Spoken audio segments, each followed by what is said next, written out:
ok?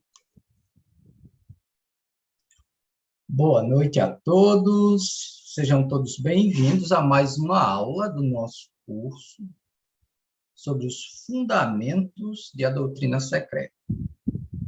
Quem tiver com o livro físico vai recuar até as páginas 27 e 28. Página 27 e 28, 27 só tem este grande título: 3 proposições fundamentais. A página 28 tem uma nota. É a partir daqui que nós já seguimos. Antes disso, teve uma repetição da primeira parte do estudo do Robert Bowen, que nós já consideramos nas reuniões anteriores, e teve o prefácio e a apresentação desse livro. Não é necessário que nós consideremos em grupo. Quem desejar ler, pode ler. Nós temos que priorizar o que é mais importante, devido ao nosso tempo. Vocês conseguirem ler sóis, façam, viu? Então, segue. Nas notas de Bowen, que notas? Aquelas que nós consideramos lá no prefácio, lá atrás. Madame Blavatsky adverte o estudante de que a primeira coisa a fazer, mesmo que leve anos, é alcançar alguma compreensão dos 3 princípios fundamentais dados no proema, o magistral prelúdio de A Doutrina Secreta. É por isso que nós vamos estudar esse proema, assim que terminarmos isso aqui. Os 3 princípios são apresentados com igual ênfase sobre sua importância primordial. E, no final, Madame Blavatsky afirma novamente que estas são as ideias fundamentais da tradição teosófica. Então, a gente vai estudar tudo o que diz respeito à teosofia com essas proposições em mente, em especial a doutrina secreta. Essas ideias subjacentes, mais tarde, é que nos ajudam a compreender pontos muito obscuros da obra. De alguma forma, quando a gente volta e entende o princípio fundamental, as coisas vão começando a fazer sentido. A doutrina secreta é, em grande parte, um comentário sobre algumas instâncias selecionadas de uma obra antiga, o livro de Dzyan. Segundo os modernos, o título do livro de Madame Blavatsky é sempre colocado em itálico, enquanto as referências à antiquíssima filosofia esotérica são deixadas, como na edição original, Doutrina Secreta, com iniciais maiúsculas. Então, a doutrina secreta nada mais é do que isso. As instâncias do livro místico de Dzyan e alguns comentários a essas instâncias, transcritos em inglês por Madame Blavatsky, explicado por Madame Blavatsky e pelos mestres para a gente, e suas correlações, mostrando ali os dados iniciais sobre a cosmogênese, que é a origem dos deuses e a origem do universo, e a antropogênese, a origem do homem. Madame Blavatsky encontrou estas instâncias em um livro muito antigo, guardado por estes grandes seres, as 7 chaves, em um dos seus ashrams, em um dos seus mosteiros. E a escrita dele não é simples. Esse livro não está escrito em uma língua acessível. Está escrito em uma linguagem ideogramática chamada Senzar, a antiga língua dos iniciados. Essa linguagem ela consiste em figuras geométricas, em números, em imagens. Madame Blavatsky ela foi ensinada a ler em Senzar e a traduzir para o inglês muita coisa. Ela confessa diversas vezes teve muita dificuldade de fazer isso, mas ela tentou transliterar as instâncias da melhor maneira possível para a gente. As instâncias em si são impenetráveis. Se você lê, o leigo, a primeira vez que eu li uma instância daquela, eu disse, menino, peguei o primeiro volume de A Doutrina Secreta e disse, mas não mesmo. Tempos depois, foi que eu fui descobrir que A Doutrina Secreta não era só o livro azul, o Cosmogênesis, na verdade eram 6 livros, e que ela ia se autoexplicando gradualmente, que deveria haver, assim como há, diferentes abordagens para o estudo de A Doutrina Secreta. Como grupo de estudos teosóficos, e mais tarde como nós, como loja, nós aqui na loja Sirius de Campina Grande, escolhemos algumas abordagens e temos estudado, como loja e como grupo, há exatos 14 anos, para completar 15 anos que estudamos a doutrina secreta. Nós encontramos uma maneira de fazê-lo, aí depois vieram muitos seminários, muito estudo.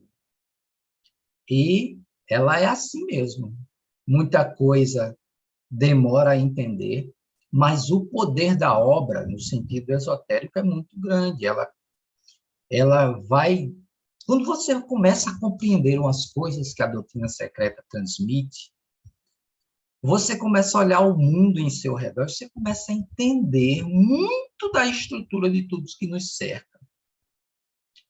Desde o aspecto biológico até o aspecto sociológico, como a mente dos homens em coletividade criou esse mundo aparentemente caótico e dividido da humanidade. Mas como que, paradoxalmente, na natureza, existem princípios e leis que são muito superiores à organização humana. Aí você vê uma discrepância muito grande. Como pode o homem viver de forma tão caótica no planeta, quando existem seres que são bem menos desenvolvidos e vivem em aparente harmonia em suas colônias? Tome, por exemplo, as formigas e as abelhas. A organização de uma colônia, de um formigueiro, é magistral. De uma colmeia, ainda mais. Faz a gente ter pena de nossa caótica organização social, principalmente nas nações menos desenvolvidas e nas nações de desenvolvimento. Algumas nações já desenvolvidas, naturalmente, pouquíssimas, já estão mais socialmente lúcidas, mas, de forma geral, a doutrina secreta vai nos ajudando a compreender isso. Ao mesmo tempo, vai nos ajudando a compreender nosso próprio caos, a nossa própria contradição. Se todos queremos o bem, se todos ansiamos a paz, a beleza, por que enfrentamos tantas dificuldades, cada um de nós individualmente? E por que tantas vezes, em determinados momentos, percebemos conflitos internos tão sérios entre o que queremos e o que podemos, o que conseguimos?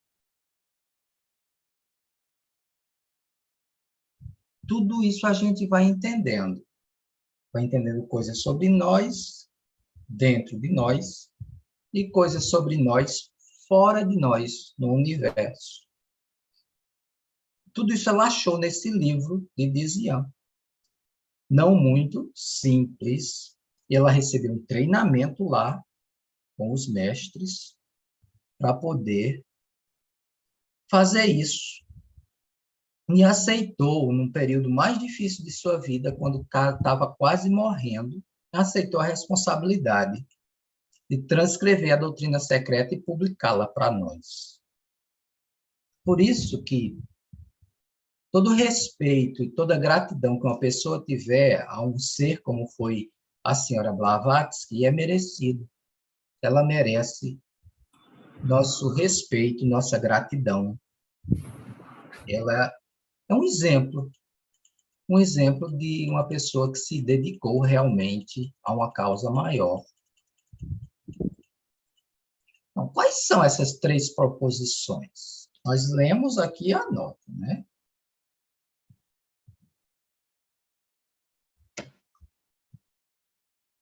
Deixa eu ver se eu li tudo da nota. Sim, li. 3 proposições fundamentais. Antes que o leitor passe a considerar as instâncias do livro de Tiziano, que constituem a estrutura da presente obra, é absolutamente necessário que conheça aos poucos os poucos conceitos fundamentais que formam a base e interpenetram todo o sistema de pensamento ao qual sua atenção está sendo convidada. Estas ideias básicas são poucas em número, mas de sua clara percepção depende a compreensão de tudo o que se segue. Portanto, não é necessário escrúpulos para pedir ao leitor que se familiarize com elas desde o início, antes de começar a leitura da obra. A doutrina secreta estabelece 3 proposições fundamentais. Proposição número 1, o princípio onipresente e eterno.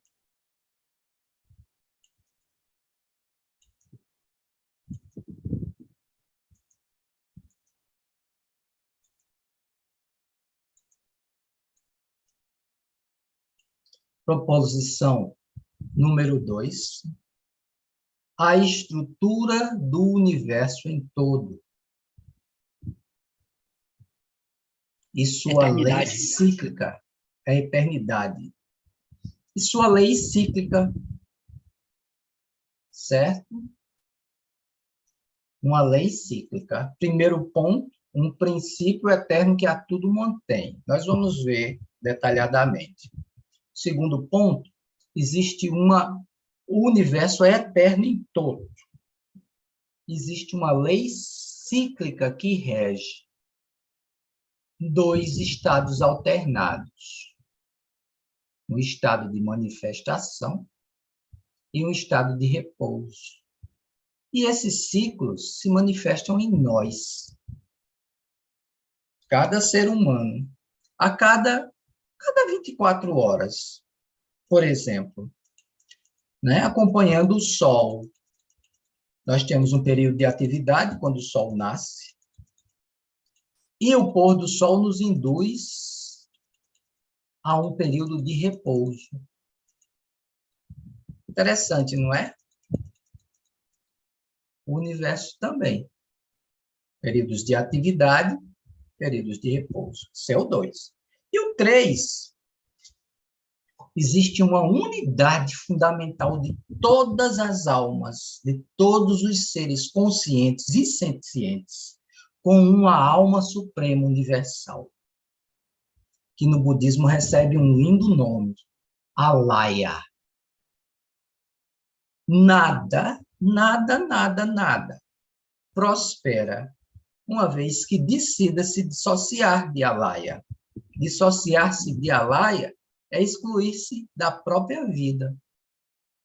Descobrir sua ligação com Alaya e viver segundo ela pode ser a chave do contentamento, da felicidade.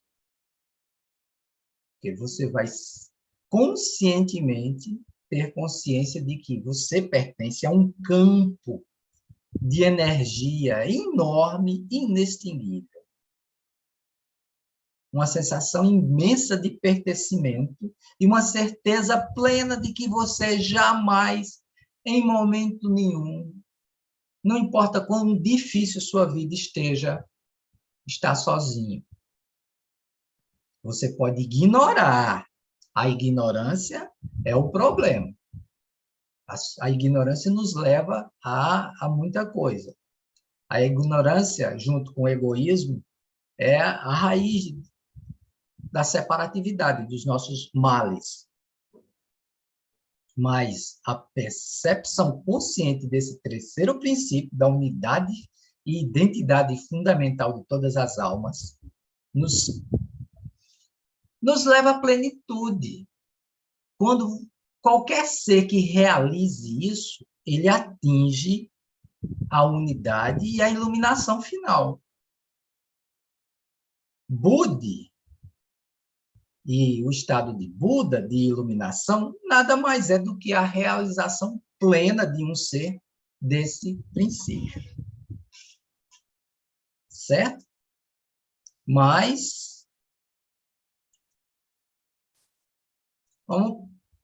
vamos imaginar que a gente está fazendo uma sopa e que tem que cortar os legumes. Então, é por parte. Vamos descascar e começar por partes. No princípio número 1, a ideia fundamental número 1.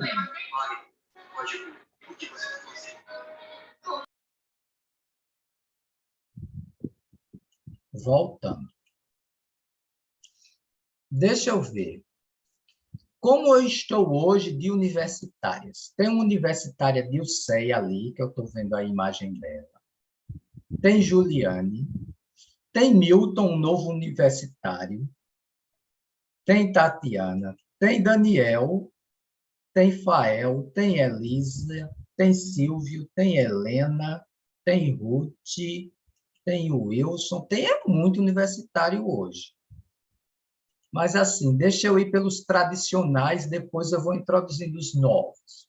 Juliane, por favor, aonde tem aí, ó, a doutrina secreta estabelece 3 proposições fundamentais. Eu fiz um resumo, assim, meio micado, né, nas minhas próprias palavras, mas a gente vai no todo aqui. Então, a proposição número 1. Um princípio onipresente. Continue, por favor, para a gente. Sim. Um princípio onipresente, eterno, sem limites e imutável, sobre o qual toda especulação é impossível, porque transcende o poder da concepção humana, e porque somente o diminuiria qualquer expressão ou comparação humana. Está fora dos limites e do alcance do pensamento. E segundo as palavras do Mandukya, é impensável e impronunciável. Para que os leitores percebam mais claramente estas ideias, devem começar com o postulado de que há uma realidade absoluta anterior a todo ser manifestado e condicionado. Esta causa infinita e eterna, obscuramente formulada no inconsciente e no incognoscível da filosofia europeia corrente, é a raiz sem raiz de tudo quanto foi, é ou será. Acha-se naturalmente desprovida de toda classe de atributos e permanece essencialmente sem qualquer relação com o ser manifestado e finito. É seidade, mais propriamente do ser, sat em sânscrito, e está fora do alcance de todo pensamento ou especulação. Certo. De acordo com o mestre Lalirion, em Luz no Caminho, este princípio ele só está disponível àqueles que desejam percebê-lo, porque ele pode ser percebido. Pode ser percebido porque nós não estamos isentos deste princípio. Ele é super abrangente, ele está em nós. Não tem como nos separar desse princípio. É um princípio. Está em nós. Isso é uma das ideias mais libertadoras que existem. Porque a maior concepção de inteligências geradoras do universo que se possa ter é esse princípio. É o ponto de onde tudo emana. E este princípio não está distante de nós. Ele é inerente a nós também. Não existe barreira, não existe separação, a não ser a nossa ignorância deste princípio. Quando você começa a entender do ponto de vista deste princípio, é como se você nascesse de novo. para este princípio. Certo? Ele pode ser percebido. Mestre Hilarion resumiu de outra forma para sua discípula, Mabel Collins. Eu não sabia que eu ia precisar dessa obra, mas agora veio, eu vou ter que buscar. Aguenta aí um instantinho. Mabel Collins, Luz no Caminho. Só um instantinho.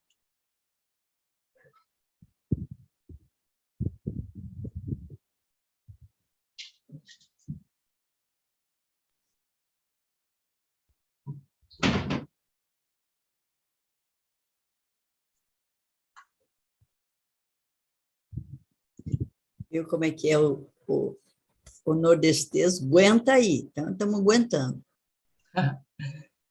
Então, em Luz do Caminho, lá no finalzinho da parte 1, o mestre Hilarion, ele faz um resumo. A gente vai encontrar isso bem no meio do livro. Páginas 66 e 67. Nesta ediçãozinha aqui, ó, pequenininha, Luz no Caminho, esses livrinhos que a gente pensa que são os mais... esses livrinhos da Sociedade Teosófica são os mais profundos que tem. O princípio que dá vida habita em nós e fora de nós. É imortal e eternamente benéfico. Não é ouvido, nem visto, nem sentido pelo olfato, mas é percebido pelo homem que deseja a percepção. Quando você começa a se indagar, ó, o que há para além? Será que eu sou só isso? Será que esse universo tão complexo não tem outro objetivo? Quando você começa a aspirar, essa aspiração ela vai se aprofundando, e você se lança na busca espiritual, aí você começa a vibrar em consonância com o princípio que sempre esteja em você, e você irremediavelmente vai ser levado a perceber e a conhecer cada vez mais deste princípio. Certo? Sobre ele não convém dizer nada. Por isso, sabedoria esotérica judaica chama esse princípio de Ains. No alto da árvore da vida da Cabala, no topo, 3 pontinhos, Ain. Ain significa negatividade, mas negatividade no sentido de que eu não posso afirmar nada sobre ele, eu só posso dizer o que ele não é, mas ele está ali o tempo todo presente, e é dele que emanam e promanam todas as hierarquias, todos os concentrados de poderes cósmicos que, a seu turno e com o decorrer das eras, dos éons, redundam na formação do plano físico, da terra física e do homem na última esfera. No tempo devido, a gente fala mais sobre isso aqui. Mas eu estou falando da mesma coisa que Madame Blavatsky chama de ideia, ou principal, a primeira ideia principal, o princípio fundamental. No alto, no topo da árvore da vida cabalística, os que os rabinos chamam de Ain.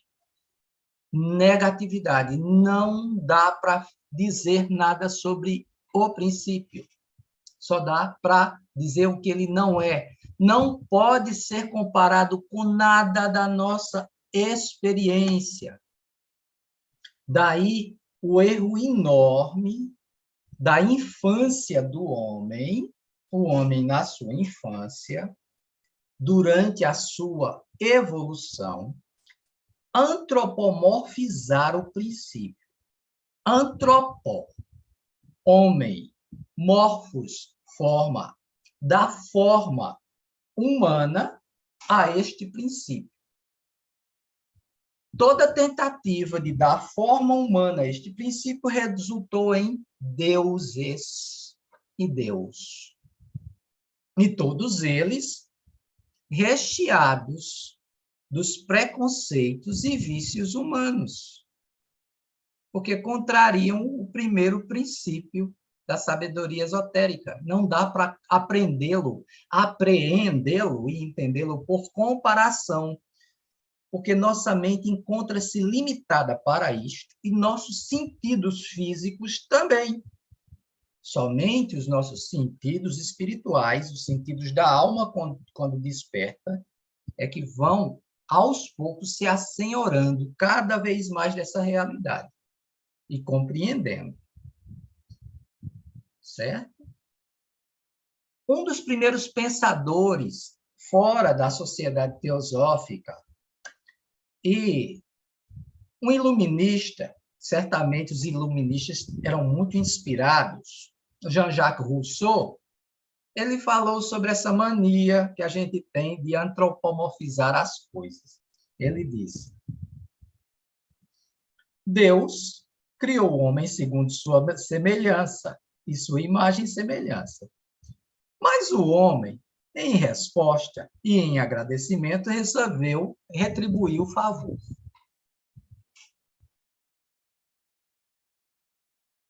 Ou seja, através da linguagem religiosa, através das interpretações religiosas e de livros ditos sagrados, as concepções antropomórficas desses princípios, que resultam num Deus, de qualquer tradição religiosa, são, neste ponto, quando fazem comparação com o ser humano e atribuem qualidades humanas a este princípio, errôneas, ilusórias, porque o limitam e o rebaixam. Certo? Esse princípio é super abrangente e é cósmico. Nós não percebemos, mas ele está aqui. Nós não ouvimos, mas ele está aqui. A energia que nos move é dele.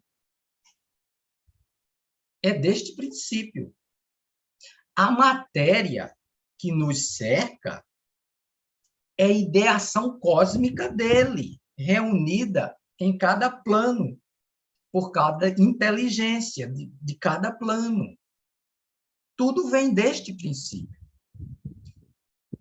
Só não podemos atribuir-lhe nossa forma. Isso é o erro, é o antropomorfismo. Certo? É o primeiro erro que cometemos ao tentar entender essas realidades transcendentais. E o primeiro erro em que incorreu o pensamento humano que permeia todas as tradições religiosas, com uma única exceção: o budismo. Porque o budismo é a única religião que não admite um Deus antropomórfico e extracósmico. O budismo fala justamente de um processo de manifestação e de recolhimento sucessivo do universo. E fala de inteligências coletivas.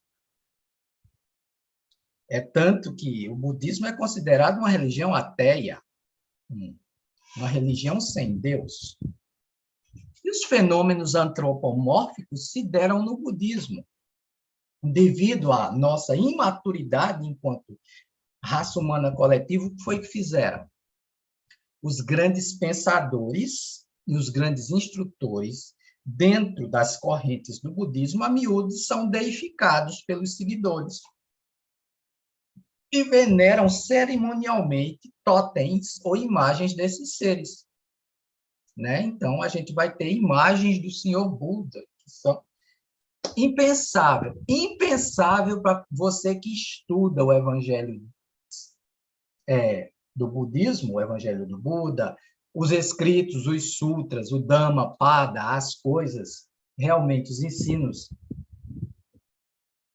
primordiais do budismo, você vai ver que é inconcebível e incompatível com o pensamento do próprio Senhor Buda. Mas é um fenômeno humano, né? A humanidade ela carece dessa representatividade, certo? É uma infância muito grande. E quanto mais devocional o grupamento humano, maior será a presença de tentativas antropomórficas de concretizar essas realidades para que se dê o processo de devoção. Algumas pessoas não conseguem fazer o sentimento de conexão com essa realidade, a menos que atribuam a ela uma forma. Nossa mente ainda é muito limitada nisso, e às vezes até por falta de exercício. Mas quando a gente vai se desenvolvendo e nossa capacidade de abstração aumenta, a gente vai dissociando das formas, ao ponto da gente dissociar até mesmo de nossa forma física, na certeza de que nós não somos esse aparato físico e nem isso é nosso. Daqui a pouco, esse sistema, nosso corpo, os nossos corpos, e, em especial, o nosso corpo físico, ele vai entrar em decadência e não vai nem aguentar a vida que pulsa dentro dele. A matéria desse corpo aqui, ela se desgasta, ela não aguenta a presença da vida. A vida que está aqui é tão forte que o corpo não aguenta, ele se desgasta e essa vida que é eterna, ela tem que sair daqui, passar um tempo lá fora, até que outro corpo seja feito e ela possa voltar repaginada num corpo novo. Além dos princípios dos ciclos, os princípios cíclicos. Certo? Então, com o tempo, a gente vai se dissociando e vai ficando mais fácil entender isso. Se de toda essa minha retórica, que eu espero que não esteja sendo vazia, pudesse aproveitar alguma coisa, eu gostaria de compartilhar pelo menos esse pensamento. O princípio não é inatingível e inacessível, porque ele está em você. Não tem como separar você deste princípio.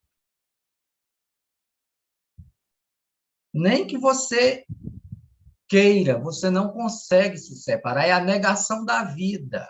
É a vida que pulsa em você.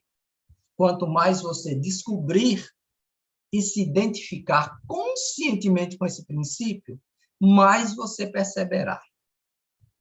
Mas é preciso desejar a percepção. Uma vida apenas baseada na busca dos prazeres sensoriais nos afasta dessa percepção. Por isso que a gente tem que, durante nossa vida, abrir espaço para isso. Então, esse princípio, desprovido de atributos e que permanece essencialmente sem qualquer relação com o ser manifestado e finito, é seiedade, mais propriamente do que ser sata em sânscrito, e está fora do alcance de todo pensamento e especulação, embora seja apreensível por aquele que deseja a percepção, de acordo com o mestre Hilarion aqui em Luz no Caminho. O que mais podemos dizer dele? Elisa, você é a próxima. Esta seriedade é simbolizada na doutrina secreta sob dois aspectos. Quais são?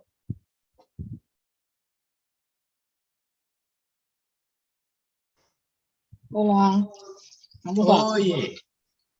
Esta seidade é simbolizada na doutrina secreta sob dois aspectos. Por um lado, o aspecto abstrato absoluto, que representa a pura objetividade, aquilo que nenhuma mente humana pode excluir de qualquer conceito e nem conceber como existente por si só. Por Certo, outro Elise. lado, Então, no caso, pura subjetividade, ok? Pura subjetividade, tá eu bom? pulei alguma coisa?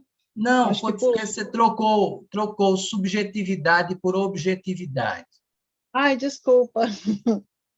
Desculpa, vamos lá. Agora é por outro lado, né? É, Isso. Por outro lado, o movimento abstrato absoluto que representa a consciência incondicionada.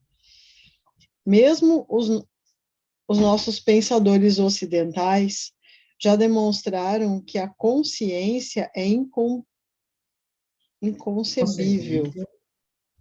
para nós sem a mudança, e aquilo que melhor simboliza a mudança é o movimento, sua característica essencial. Este último aspecto da realidade una é simbolizado também pelo termo o grande alento, símbolo sugestivo o bastante para necessitar de mais elucidação. Assim, o primeiro axioma fundamental da doutrina secreta é este metafísico, um absoluto, seidade, que a inteligência finita simboliza como a trindade teológica. Isso, certo. Este princípio, quando ele começa a mergulhar na manifestação, ele vai assumir um aspecto trino em todas as cosmogonias, em todos os sistemas de deuses, certo? Lá na Índia antiga, nós vamos ter Brahman, Shiva e Vishnu. Brahma, Vishnu e Shiva.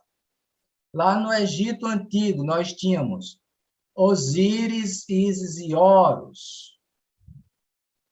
Na Cabala, nós temos as três primeiras emanações, Keter, Chokmah e Bina. Isso aqui já é o princípio fundamental em movimento, gerando a ideação cósmica. Aqui esse princípio já se expande, ele é o 3 e ele é ao mesmo tempo o 1. E é daqui que, séculos mais tarde, a tradição da cristandade, do catolicismo romano, tirou o seu Pai, Filho e Espírito Santo, e esses três são fiel a tradições mais antigas. A tradição judaica antiga, na Cabala, da primeira tríade, e as tríades das cosmogonias de todas as religiões antigas. Certo? A imagem mais fiel é a imagem do movimento incessante. Vai se diferenciando, vai se categorizando, e em cada plano vai estabelecendo formas cada vez mais gloriosas, através das quais quer se manifestar o princípio plenamente. No plano físico, no plano das coisas palpáveis, adivinha qual é a forma que melhor pode manifestar os três princípios e o princípio absoluto? Nós. Tanto é que Hermes Trismegisto disse que nós somos a medida de tudo, a medida do cosmos. E porque nós, dotados de consciência e autoconsciência, somos uma espécie singular no planeta. Somos co-criadores. Aspas, aspas, deuses. Se nossas habilidades de co-criadores forem corretamente usadas, podemos criar ao redor de nós uma realidade harmônica e bela. Quando nossa mente transcender a limitação do egoísmo, na próxima grande raça gloriosa, a sexta raça raiz, veremos ao nosso redor uma realidade plena, linda, da qual falam todos os livros sagrados. Um lugar onde os seres humanos serão Budas, porque estaremos nos preparando para dar mais um passo. Né? Nossa forma física já estará mais sutilizada. Mas isso ainda vai acontecer aqui na Terra, com a Terra física mesmo. Nós somos a medida desse ser. E já temos, hoje, certo, as propriedades de refletir isso. Basta que a gente apreenda o princípio e vá entendendo como ele funciona. Apreenda as leis que regem o universo. Passemos a nos comportar em harmonia e segundo essas leis, em vez de em desarmonia e na direção oposta dessas leis. Quando a gente encontra essa harmonia, então, a harmonia interna se faz, o próximo passo é a harmonia externa, como consequência natural da harmonia interna. De maneira que as pessoas dizem, vocês da sociedade teosófica que ensinam teosofia são engraçados, não fazem nada para mudar o mundo. É claro que nós não podemos mudar o mundo da forma como muita gente pensa. Porque, de acordo com essas leis e princípios, o máximo que vamos conseguir é mudar a nós mesmos. E, mudando a si mesmo, você vai mudando muita coisa. As coisas são geradas e operadas de dentro para fora, não de forma fora para dentro. E os processos históricos de evolução são milenares, são zilenares. Há que ter muita paciência. Por enquanto, nos cabe divulgar esses ideais e tentar vivê-los. O que já é muito.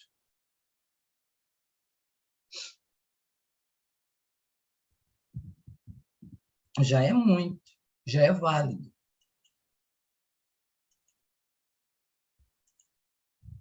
Então, existe um constante movimento no sentido de atingir formas cada vez mais aptas a expressar essa realidade dos planos da natureza manifestada. Mas tudo vem desse primeiro princípio, oniabarcante, do qual nada no universo pode prosperar longe. Afastar-se desse princípio é abraçar a inexistência, né? Tem um nome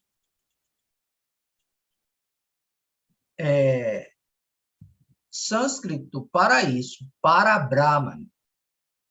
Né? Milton, gostaria de ler esse parágrafo para nós? Pois não. Vamos lá. Para Brahma, a realidade una, o absoluto, é o campo da consciência absoluta, ou seja, aquela essência que está fora de toda relação com a existência condicionada e da qual a existência consciente é um símbolo limitado. Mas quando em pensamento vamos além desta, para nós, absoluta negação, surge o dualismo, no contraste de espírito ou consciência e matéria, sujeito e objeto. Isso. Devido ao estado de nossa mente ela ainda não percebe plenamente a unidade, nossa mente é dual, nós temos a tendência de, a partir de nossa mente, de nossa consciência, ver tudo em termos duais. Aí vamos lá. Espírito ou consciência e matéria, sujeito e objeto. Essa é a maneira como nós entendemos as coisas. De maneira dúbia, de maneira polarizada. Certo? Aí, a sabedoria antiga vai nos ensinar o seguinte: os opostos existem. A misericórdia profunda e a severidade, o julgamento que estabelece a justiça. Mas o caminho da evolução se dá no meio, pela suavidade. Suavidade, o pilar medial. Mais uma vez, uma referência aos ensinamentos do Senhor Buda, que disse que o caminho é pelo meio. Né? Porque o caminho do meio vai nos levar a essa mente indivisa. Transcendendo a mente concreta e dual, a mente abstrata, a mente espiritual, que a gente pode atingir gradualmente se fizermos esforço para isso. E as disciplinas espirituais, a filosofia esotérica, todas elas, a yoga, por exemplo, a gnoses cristãs, o budismo entendido como disciplina espiritual, entre outras, são caminhos para nós atingirmos esse estado, onde a mente deixa de ser dual e a gente começa a entender o princípio da unidade, a entender que a evolução acontece aqui pelo meio, ó, e não pelos opostos, misericórdia e severidade.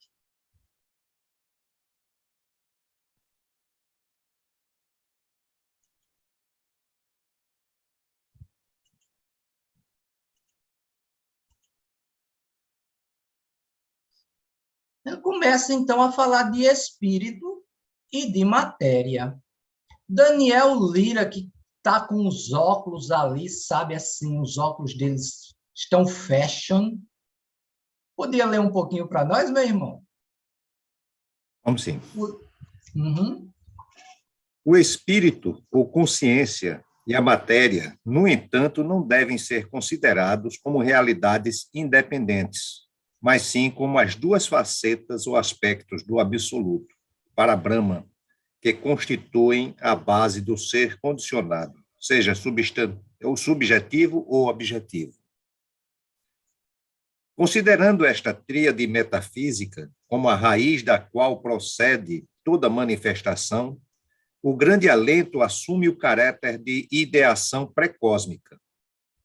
Ele é o fons et origo, fonte e origem da força de toda consciência individual, e provê a inteligência diretora no vasto esquema da evolução cósmica. Por outro lado, a substância raiz pré-cósmica, Mula Prakriti, é o aspecto do absoluto, que serve de fundamento a todos os planos objetivos da natureza. Certo. O nosso ser de matéria está para a Mula Prakriti, de matéria física, astral e emocional. O nosso ser de espírito, pensamentos elevados, princípio da unidade e o princípio fundamental átmico, a vontade espiritual, amor, sabedoria, está para Brahman. Certo? Então, nós não deixamos de ser um aspecto, nós não deixamos de estar todos relacionados com isso. A parte material é contraparte da parte espiritual. A parte espiritual é que põe em movimento em funcionamento a parte mais material. E a parte material é feita de concentrações desta energia da parte espiritual. Essa energia vai se condensando e vai assumindo formas. No nosso caso, além da forma, o espírito está desperto. Então, existe vida, consciência em nós. Vida, consciência e autoconsciência. O que faz de nós pessoas, seres singulares, não é? Os únicos capazes de falar sobre essas coisas, de discorrer sobre essas coisas, tendo um corpo físico, né? Dos seres que têm corpo físico aqui no planeta Terra, somos os únicos capazes de pensamento, de abstração e de elevar a abstração até esse plano, até esse nível e para além. Então, ideação pré-cósmica, raiz de toda consciência individual, substância pré-cósmica, substrato da matéria em seus vários graus de diferenciação. Então, a gente vai chegando a uma conclusão, né? Deixa eu ver aqui. Tatiana, pode ler para a gente aqui a partir desse portanto?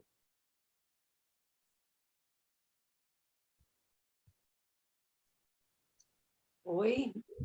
Pode ler para a gente um pouquinho, a partir desse portanto se verá com clareza? Vamos sim. Portanto, se verá com clareza que o contraste entre esses dois aspectos do absoluto é essencial para a existência do universo manifestado. Separada da substância cósmica, a ideação cósmica não poderia manifestar-se como consciência individual, já que é somente por meio de um veículo, o pandi, em sânscrito, de matéria, que a consciência surge como eu sou, sendo necessária uma base física para focalizar um raio de mente universal a um certo grau de complexidade. Por sua vez, separada da ideação cósmica, a substância cósmica permaneceria como abstração vazia e nenhuma manifestação de consciência poderia seguir-se. Continua? Sim. O universo manifestado é, portanto, permeado pela dualidade, a qual vem a ser, por assim dizer, a própria essência de sua existência como manifestação. Mas assim como os polos opostos de sujeito e objeto, de espírito e matéria, são apenas aspectos da unidade una, na qual estão sintetizados, assim também no universo manifestado. Assim Isso também mesmo. no universo manifestado existe aquilo que une o espírito à matéria, o sujeito ao objeto. Sim. Tem um agente que é o ponto de interseção entre um e outro, que vai estar num e vai estar no outro ao mesmo tempo. É a ponte que confere a energia e o movimento. As energias que se movimentam. Ora estão dentro da matéria densa, ora estão em planos de matéria rarefeita e diáfana, etérea. Certo? Essa energia recebe um nome na doutrina secreta. Forrat. Certo? Fael, tá aí, Fael? Obrigado, Sim, Tatiana. sim. Fael, pode ler para a gente sobre Forrat aqui? Claro. Este algo desconhecido. Vamos lá. Este algo desconhecido, atualmente pela especulação ocidental, é chamado Forrat pelos ocultistas. É a ponte através da qual as ideias que existem no pensamento divino imprimem-se sobre a substância cósmica. Como leis da natureza, Forrat é assim a energia dinâmica da ideação cósmica, ou então Considerado sob outro aspecto, é um meio inteligente, o poder direcionador de toda manifestação, o pensamento divino transmitido e feito manifesto por meio dos Dianchohans. Dianchohans, obrigado. Os arquitetos, pode ser isso, por favor? Os Arquitetos do mundo visível. Assim, do espírito ou ideação cósmica se origina a nossa consciência, da substância cósmica, os vários veículos em que esta consciência se individualiza e atinge a autoconsciência ou consciência reflexiva, enquanto Fohat, em suas várias manifestações, é o elo misterioso entre mente e matéria, princípio vivificador que eletriza cada átomo para dar vida. Certo. Uma comparação muito grosseira, só para a gente compreender, seria a eletricidade. Certo? Determinado aparelho elétrico ou eletrônico está ali, constituído de matéria e inerte. A partir do momento que nós conectamos na tomada e ligamos o dispositivo, vem uma força dual elétrica que põe tudo aquilo ali em movimento. Só que, no caso de Fohat, é uma força consciente. E, no caso de nós, ela se torna autoconsciente. E ela nos dota, no tempo devido, na ontogênese, na história de nossa evolução, desde os primérvos, no ponto determinado, ela adquiriu consciência e autoconsciência. Então, nós surgimos no planeta como essa espécie aqui, espécie humana. E, desde então, tem um aspecto consciência da evolução evoluindo, especialmente em nós, no planeta. O aspecto forma completou-se até determinado ponto, aí o aspecto vida desenvolveu-se até determinado ponto. Quando vida e forma atingiram o ponto X ideal, o aspecto consciência se manifestou. Cada um desses aspectos foi operação dessa mesma ponte entre espírito e matéria, que a doutrina secreta chama de Fohat. E minha comparação com a eletricidade foi muito grosseira, só para a gente entender, viu? Não estou dizendo que é eletricidade, não, o que é somente energia, não. Esse conceito de Fohat é muito amplo. O Glossário Teosófico, que é um livro que vocês vão precisar muito para entender a doutrina secreta, tem uma definição de Fohat desse tamanho assim. É uma página quase toda de ofício. Certo? Deixa eu mostrar para vocês aqui rapidinho, licença, de novo.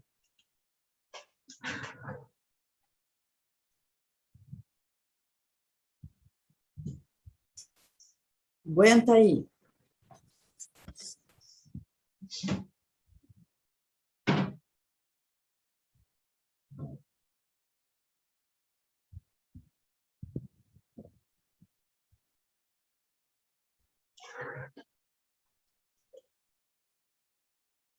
Madame Blavatsky sabia que a gente ia precisar de ajuda para entender os termos. Então, enquanto ela preparava a doutrina secreta para a edição, ela já foi fazendo isso aqui à parte. Um glossário, com muitos termos oriundos da filosofia esotérica de todas as tradições, ocidental e oriental, desde a Cabala até os Vedas, passando por outras sabedorias, e ela foi definindo esses termos para a gente.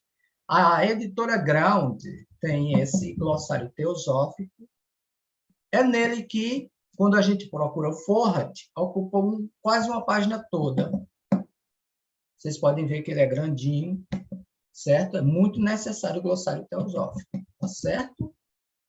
Isso aqui vai ser uma obra de muita ajuda no estudo de A Doutrina Secreta. Tá? Essencial, tá bom? A editora Teosófica fornece, mas se você resolver adquirir de outra forma, tá valendo. Se você, eu vou procurar ver se tem num sebo, tá valendo, tá certo?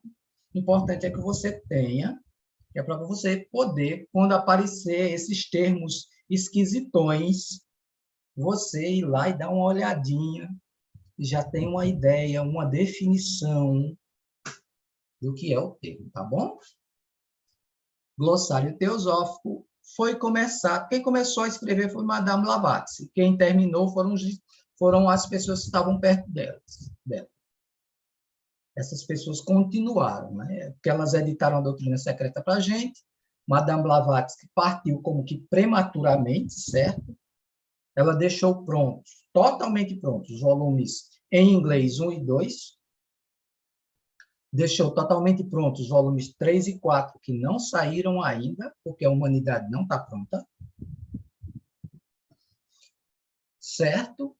E as pessoas continuaram. As pessoas que tinham acesso aos escritos, especialmente, e por enquanto, desse 1 e 2, compilaram para a gente o glossário teosófico. Editora Ground, ok?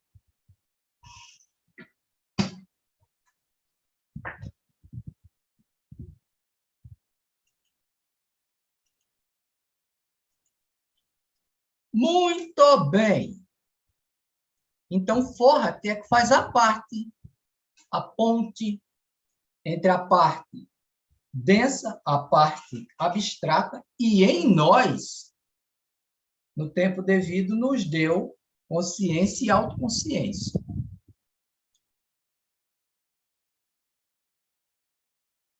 Certo? Aí tem um resumo.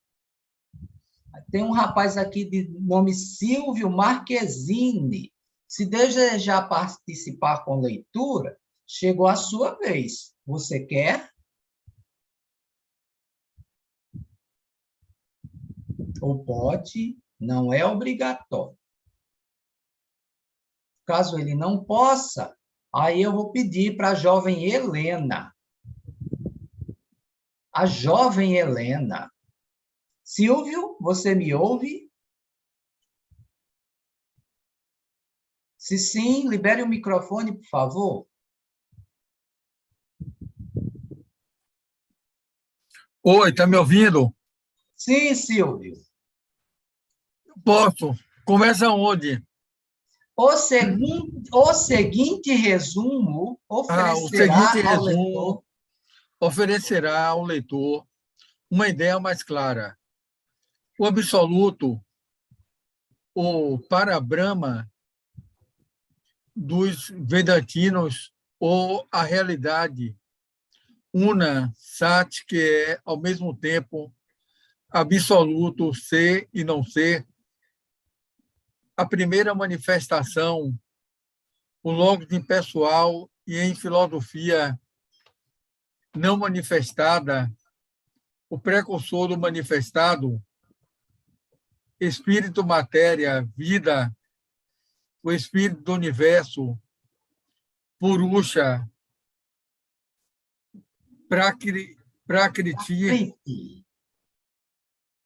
o segundo logo, ideação cósmica, Mahat, ou inteligência, alma universal do mundo, o noumeno cósmico da matéria, a base das operações inteligentes e da natureza, a realidade única, seus aspectos duais do universo condicionado. Isso, muito bem. Tudo isso é o primeiro ponto. A doutrina secreta afirma. Isso, pronto. Só um instantinho, Silvio. Isso tudo foi o primeiro princípio, certo? Aí começa agora a segunda ideia primordial para a gente entender a doutrina secreta. Prossiga, Silvio. A eternidade do universo em toto, com planos sem limites, periodicamente, cenário de universos imutáveis, inumeráveis, manifestando-se e desaparecendo incessantemente, chamados estrelas que se manifestam, centelhas da eternidade. A eternidade do peregrino é como um abrir e fechar de olhos da alta existência. Filho de Disa, Livro de Dizia. Livro de Dizia. Isso. O aparecimento, desaparecimento dos mundos é como um fluxo regular das marés. Muito obrigado, Silvio. Muito obrigado mesmo. Então, vejamos. A primeira ideia fundamental é o princípio. Inominável, mas que está por trás de tudo, que tem todos aqueles aspectos considerados. A segunda ideia é bastante interessante. É que o universo ele se manifesta periodicamente. Ele aparece, desaparece. Certo? E a eternidade em nós também. O aparecimento e desaparecimento de mundos é como um fluxo regular das marés. Certo? Você, que há muito tempo atrás, na tradição judaico-cristã, leu o Gênesis na Bíblia, tem aquele primeiro livro do Gênesis, primeiro capítulo, Gênesis capítulo 1, aí no finalzinho assim, veio a ser noitinha e veio a ser manhã, primeiro dia. Aí depois, veio a ser noitinha, veio a ser manhã, segundo dia. Veio a ser noitinha, veio a ser manhã, terceiro dia. Veio a ser noitinha, veio a ser manhã, quarto dia. Veio a ser noitinha, veio a ser manhã, quinto dia. Veio a ser noitinha, veio a ser manhã, sexto dia. Aí apareceu o homem. No sétimo dia, descansou. Linguagem cabalística, certo? O Gênesis, Bereshit, é uma parte da Torá, onde está secretamente organizadinha e criptografadazinha, assim, por assim dizer, a Cabala, já vem ensinando isso, ó, periodicidade das manifestações. Períodos criativos de atividades seguidos de noitinhas e manhãs. A doutrina secreta vai ampliar o princípio. Vai nos ensinar, a partir dos Brahmanes e de suas cronologias, sobre os yugas, as idades de Brahman, sobre os dias e as noites de Brahman, sobre os Manvantaras e os Pralayas. Em Manvantara, as coisas emanam de dentro do princípio. E, de acordo com a ciência, está em expansão ainda. Ó. Mas, seguindo as leis que existem, vai chegar um momento que essa expansão, por algum motivo, para, aí vai acontecer uma retração. Depois da retração, vigora um período mais ou menos igual de repouso total, seguido por mais uma manifestação, ad infinitum. E durante essas manifestações e repousos,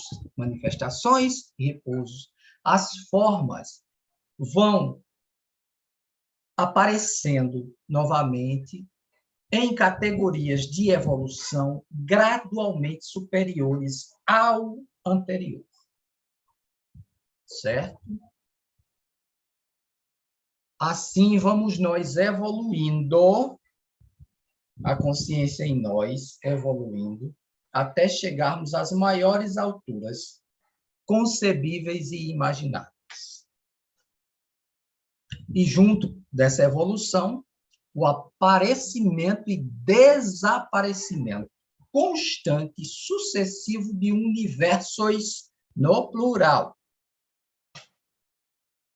Certo? É uma lei cíclica, é uma lei inerente e é um ponto primordial para você entender a doutrina secreta. Certo? Porque um dos ensinamentos da doutrina secreta é este, que nossa consciência hoje em evolução, e sua evolução tem sido assistida por seres que evoluíram em outros momentos universais planetários, e por isso são estes seres bem mais desenvolvidos que nós. E como não foram gerados neste momento cósmico, aqui, nesse momento planetário, podemos chamar eles de extraterrestres? Podemos. Eles não são daqui da Terra. Vieram de outras cadeias planetárias anteriores a esta. Já experimentaram outros universos mais vastos que este. Certo? Então, veja como é profunda e revolucionária a doutrina secreta. Sua compreensão não foi tão possível lá no século XIX.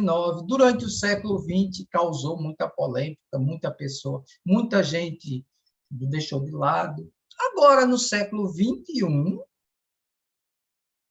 está tendo um interesse muito grande, e as descobertas da ciência física, né, aos poucos vão comprovando algumas coisas bem interessantes, certo? Então, é uma lei constante. E essa lei cíclica já opera em nós. Como eu comparei com vocês ainda há pouco, ao comentar superficialmente, por exemplo, os ciclos do dia e da noite, né? Todo dia. Né? As 24 horas, 12 horas de sol, 12 horas de noite. Nas horas de sol, o nosso corpo ele se sente ativo e ele recebe energia solar em movimento, para a gente se movimentar, fazer muitas coisas. Ao sol se põe, aí dá uma morgação, a gente vai dormir, fica ali em repouso. Do mesmo jeito, os universos. As leis cíclicas universais. A grande lei dos ciclos. Esses ciclos, eles são muitos, existem ciclos maiores, existem ciclos menores, é possível calculá-los. Existem uma parte da doutrina secreta se dedica a isso em muitos detalhes, certo? Lá no volume 2, ao estudar as raças ou estágios evolutivos, toca muito nessa questão destes ciclos de manifestação e de repouso periódico. Os Manvantaras e Pralayas, os Yugas, as idades de Brahman, certo? E o grande dia de Brahma e a grande noite de Brahma. Os Manvantaras Himalaias, Mahamantras e Mahapralayas, certo? Períodos de manifestação e recolhimento e repouso cíclicos. Essa é a segunda ideia fundamental, tá bom? Gente, só que, deixe-me ver aqui, para não ficar uma coisa muito aberta.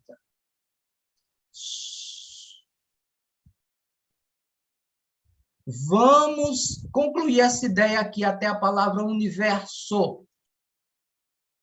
Helena, esta segunda afirmação, por favor.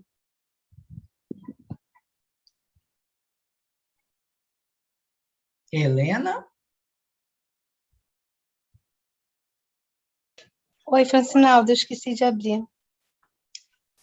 Lê pra Esta gente. segunda afirmação da doutrina secreta é a universalidade absoluta daquela lei de periodicidade, de fluxo e refluxo, de decadência e crescimento, que a ciência física tem observado e registrado em todas as esferas da natureza. Uma alternância tal como dia e noite, vida e morte, sono e vigília. É um fato tão perfeitamente universal e sem exceção que será fácil compreender de que forma vemos neles uma das leis absolutamente fundamentais do universo. Afirma também a doutrina secreta. Afirma também o 3, que nós vamos deixar para a próxima aula, que é a identidade fundamental de todas as almas, está certo? Certo, eu esqueci de 2 pontos. Certo. Não, tudo bem, você lê muito bem, você tem ótima dicção, parabéns. Obrigada. Então, vejamos. Para a gente pensar, durante essa semana, vale esses 2 pontos. Sempre lembrando, o princípio não é inatingível, não. Quanto mais você indagar a si mesmo sobre esse princípio, conscientemente, mais ele vai se manifestar para você, porque ele está em você. Se prepare para insights, percepções, mensagens da mente coletiva para a sua mente individual, arquétipos. A doutrina secreta, ela põe tudo isso em movimento. Você quer saber mais? Continue indagando e esteja atento aos sinais que você vai receber, até intuitivamente, e principalmente intuitivamente, mais insights sobre este grande princípio inominável. A segunda ideia é mais palatável, é mais fácil de compreender. É uma lei cíclica. Tudo existe ciclicamente. Dentro dessa lei cíclica, procure perceber os ciclos na sua própria vida. Como na sua própria vida, as coisas sempre vão formando ciclos. Começam, chegam até o apogeu, depois entram em decadência, depois terminam para depois começar uma coisa nova. Tudo é cíclico. Tudo é cíclico, essa lei de ciclos, ela opera em tudo. Então, o princípio fundamental que está em tudo e está em nós, e a lei dos ciclos para nós refletirmos durante a semana. Tá bom? Aí, hoje nós falamos demais, foi necessário. Só faltam 2 minutinhos. Se alguém quiser colocar alguma coisa, eu vou ficar aqui bem caladinho.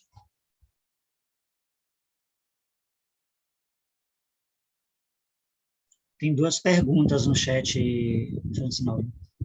Tem Leonardo também, né? Tá certo, vamos lá. Quais são as perguntas, Ricardo?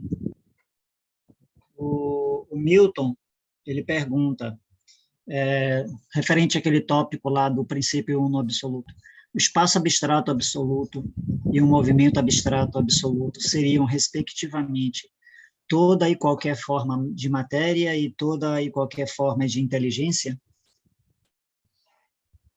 O espaço abstrato absoluto é como um amplo campo onde as coisas passarão a acontecer. Ele é chamado do grande pai ou a grande mãe. É como um oceano. Um cenário onde as coisas vão começar a brotar a partir da ideação cósmica.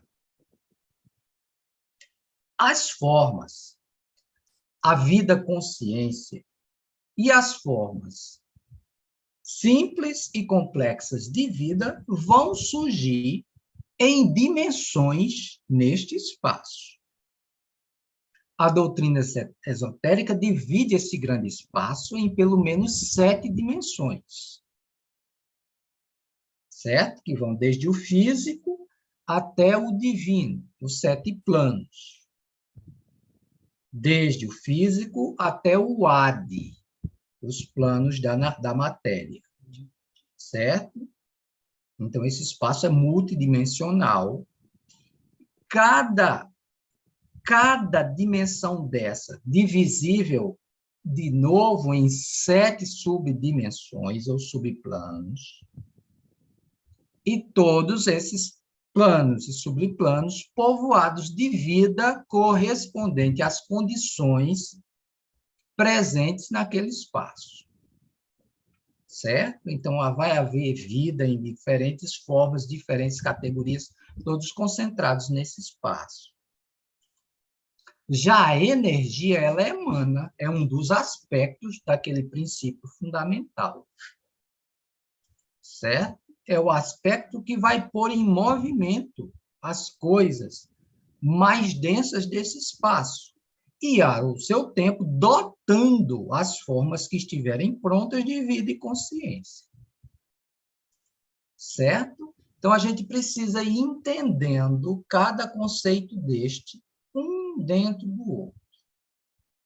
Procure entender um dentro do outro, formando panoramas. Certo? Procure organizar, logicamente, do simples para o complexo, do concreto para o abstrato. Tudo surgindo, logicamente, do abstrato. Agora, e o abstrato? Peraí, tenha santa paciência. Nós não vamos conseguir entender o que está no abstrato ainda com nossa mente agora. Mais tarde, quando desenvolvermos centros de consciência mais capazes, nossa percepção disso aí aumenta bastante, como fizeram os mestres de sabedoria. Certo? Nós estamos destinados a ser capacitados para entendermos para além. Por enquanto, nossa percepção vai ser fragmentada e gradual, acompanhando as expansões de nossa consciência. Cabe a gente ir contribuindo para a nossa consciência e se expandindo. Quanto mais ela se expandir, maior nossa compreensão se tornará.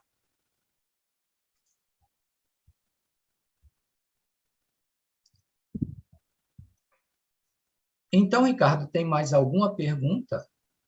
Tem uma outra, da Isabelle de Moraes.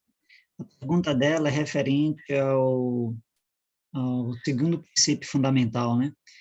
Que começa assim: a eternidade do universo em toto como plano sem limites, periodicamente cenário de universos inumeráveis, etc., etc. Aí a pergunta dela é a seguinte: qual o significado da expressão em toto? Em toto, em sua totalidade, por completo. Até onde a gente possa conceber isso, viu? Em termos de universo ou universos. Certo? Porque, do nosso ponto de vista, gente, é como se a gente estivesse no meio de uma coisa. É como se a gente estivesse dormindo e, de repente, acordamos no meio de uma vastidão. Onde a gente olha para um lado, não consegue ver o final. Olha para o outro, também não consegue ver. Nós estamos no meio desta vastidão. Então, falar de totalidade parece um pouco impossível. Certo? Mas o que se diz é isso aí, que tudo isso, até onde nossa mente não é capaz de perceber, se manifesta, depois desaparece. Periodicamente. Sempre. Certo? E em toto vai significar isso, tudo isso. Não importa se nossa mente não consegue abarcar. E nossa mente não consegue abarcar. Embora nossa mente não consiga abarcar, a gente precisa entender que tudo isso que está manifestado, assim como entrou em manifestação, vai também ser recolhido e vai passar um tempo inerte, hibernando, e depois se manifestará normalmente, novamente, porque é o segundo princípio que revela uma segunda lei, a lei de periodicidade ou ciclicidade. Tá bom? Eu acho que agora dá para deixar o Leonardo falar. Pode falar, Leonardo. Opa, boa noite, pessoal. Professor, eu queria fazer uma pergunta a respeito de quem são os mestres, né? Você falou de Hilarion, você falou de Kuthumi, falou de Moria, enfim, existe algum tipo de hierarquia em relação, por exemplo, comparando eles com Jesus Cristo, né? Eles seriam deuses, semideuses, anjos, né? E essa é a primeira parte da pergunta. A segunda parte da pergunta esse pessoal, digamos, que seja de um grupo de direção, né, direção universal, talvez, eu não vejo outra maneira de pôr isso de uma forma simples, né? Durante o fim desse período de manifestação, né, que, se não me engano, é Manvantara ou é Pralaya, eu acho que eu acabo trocando uma coisa com a outra. Manvantara. Manvantara é a manifestação, Pralaya é o repouso. É o repouso, legal. Então, assim, eu acho que ficou até melhor, durante o Pralaya, esse tipo de direção, ele também adormece? Ele adormece ou ele não existe? Eu queria entender bem a questão da manifestação e da não manifestação. Certo. Então, vamos falar primeiro um pouquinho dos mestres. Os mestres não são deuses, são homens perfeitos. São seres humanos como nós, que pegaram um foguetinho e completaram a evolução primeiro, a duras penas. Pagaram um preço alto, aceleraram o próprio karma. É por isso que a vida deles nem sempre foi bolinho. O Mestre Jesus é um deles, certo? É um adepto de quinta iniciação, talvez seja um Chohan de sexta iniciação hoje, certo? A gente sabe o que aconteceu, né? A galerinha da Judéia fez lá com ele, né? Ó, ideias avançadas demais. A miúde, no desenvolvimento deles, tem esse momento crítico que eles passam. Mas depois que eles passam isso, eles, quando atingem, eles têm uma existência...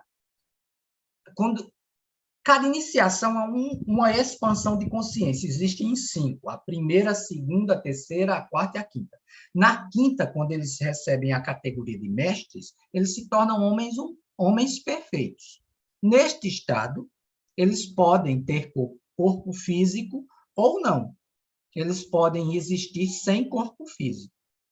Os que entraram em contato com Madame Blavatsky têm corpo físico ainda. E, de uma maneira muito estranha, Madame Blavatsky diz que eles não envelhecem, porque ela conheceu o mestre dela, o mestre Moria, e o mestre Kuthumi, trabalham em associação, trabalham muito juntos, são da escola transhimalaika. Ela conheceu esses dois quando era uma jovem. Quando ela era velha, ela disse que quando eles se apresentam nos seus corpos físicos ou num corpo que ela pudesse identificar, a aparência era a mesma. Não, o tempo não passa para eles. Eles tomam muito cuidado. O príncipe Rakotsky, quando apareceu na Europa e comprou o título de Saint-Germain, ele apareceu com aquele corpinho e quem teve contato com ele de lá para cá, aquilo aconteceu em 1700 e cocada preta, né? Quem encontra com ele hoje não mudou nada. Olha lá, o mestre príncipe Rakotsky, o Saint-Germain, mesmo jeitinho. Mas ele nos revelou muita coisa. O conde príncipe de Saint-Germain era convidado em todas as mesas fartas dos monarcas da Europa. Nunca comia nada em mesa de ninguém. Ele próprio preparava o seu próprio alimento e comia. Olha uma pista aí. Vivia uma vida austera. Mantinha uma disciplina bem estricta. As austeridades, as disciplinas, o recolhimento que eles passam quando estão em corpos físicos é uma das explicações para o lento envelhecimento do corpo certo? Então, o corpo deles pode durar séculos. E, às vezes, eles prescindem do corpo. Alguns deles não precisam de corpo físico. Não estão encarregados de outra dimensão, não estão encarregados desta dimensão. Então, eles não precisam de corpo físico, eles estão lá na dimensão, trabalhando também pela humanidade nesta outra dimensão, sem corpo físico. Mas, fique bem claro, aqueles que fundaram a sociedade teosófica, até hoje ainda conservam seus corpos físicos em um lugar de dificílimo acesso nas cadeias montanhosas do Himalaia, certo? Um lugar chamado um ashram, dificílimo de encontrar, e, usando dos seus poderes, eles só são encontrados por quem querem, quando querem, certo? Porque eles simplesmente apagam. Sabe aquele MIB, os homens de preto, que tem aquela luzinha aqui, e apaga a memória? Mais ou menos aquilo. Quando um da gente se aproxima de lá e não é para chegar lá perto, não vê. Ele passa aqui, a gente passa e não vê de jeito nenhum o cidadão. Não é para a gente ver. Quando eles querem ser vistos por alguém que merece ser visto, eles... E aqueles raros que estão prontos para ter contatos com eles em seus corpos físicos conseguem. Né? Existem casos. Né? Pronto. A gente pode falar do senhor Nicolau Flamel. Era um grande alquimista. Desapareceu em circunstâncias misteriosas, fazendo um caminho ali para o Oriente. Dizem que ele morreu. Simplesmente foi acolhido lá na fraternidade. Não só ele, outros. Ganharam o privilégio, certo, de ir para lá, trabalhar com eles. Aí ele morreu do ponto de vista daqui, do nosso mundo.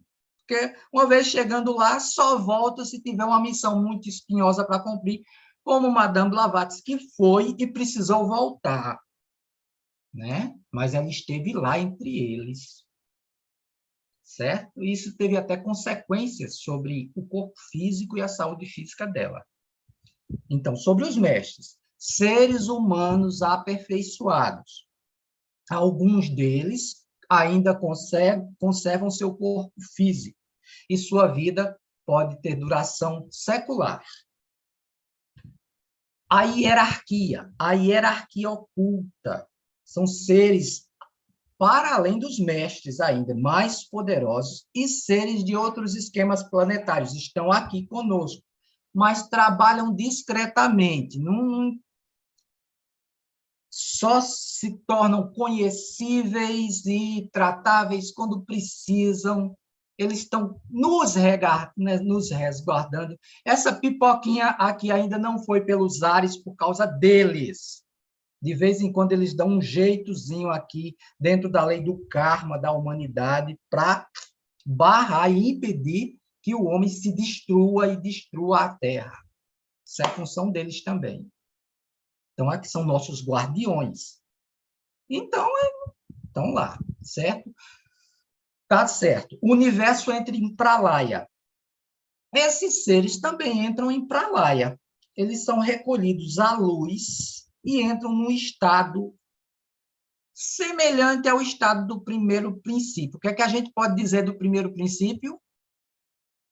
Nothing, niente, nada, coisa nenhuma.